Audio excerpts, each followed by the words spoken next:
আমার নাম লিখি নাকি আই লিখি? তার মানে আমার নামের জায়গায় আমি একবার নাম ইউজ করছি, বাকি সব জায়গায় আই ইউজ করছি না। তাহলে নামের পরিবর্তে, আমার নামের পরিবর্তে আমি আই ব্যবহার করলাম না, এই আইটা হচ্ছে প্রোনাউন। অর্থাৎ যে কোনো নামের পরিবর্তে আমি যেই জিনিসটা সাবজেক্ট হিসেবে ব্যবহার করি সেটাই হচ্ছে প্রোনাউন। ক্লিয়ার? তার মাথার উপর দিয়ে গেছে তোমার, আচ্ছা, আর তোমার, আচ্ছা, আর তোমার, আমি কাজ ধরে ফেলছে মাথা একবারে।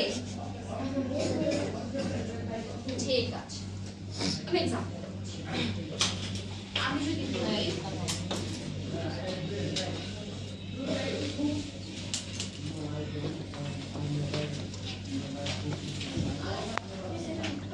No, don't leave that.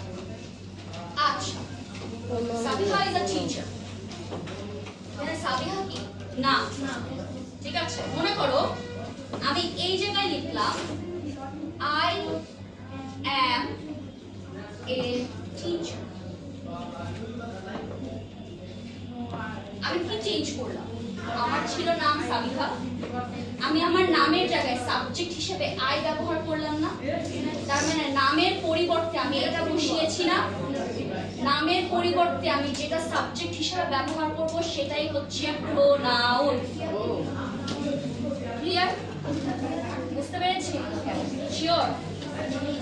Any question?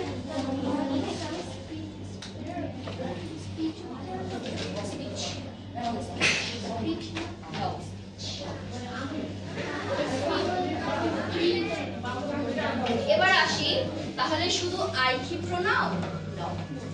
আমরা সাবজেক্ট যতগুলো পড়েছি না, আই, উই, দে, যারা নতুন এসেছো মন দিয়ে শোনো, তোমরা সাবজেক্টের ক্লাস পাওনি, পেয়েছো? মন দিয়ে শোনো, সাবজেক্ট গুলো কি কি?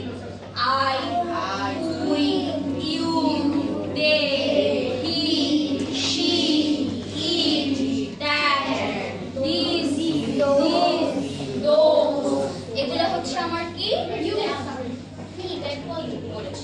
বলেছি সব বলেছি,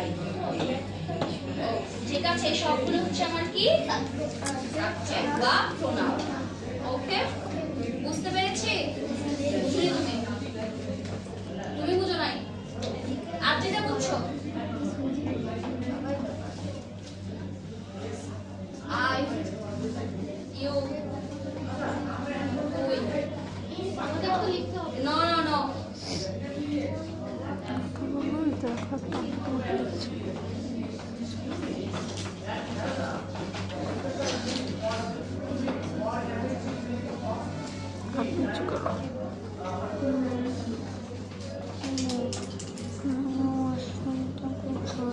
ওয়াশরুমটা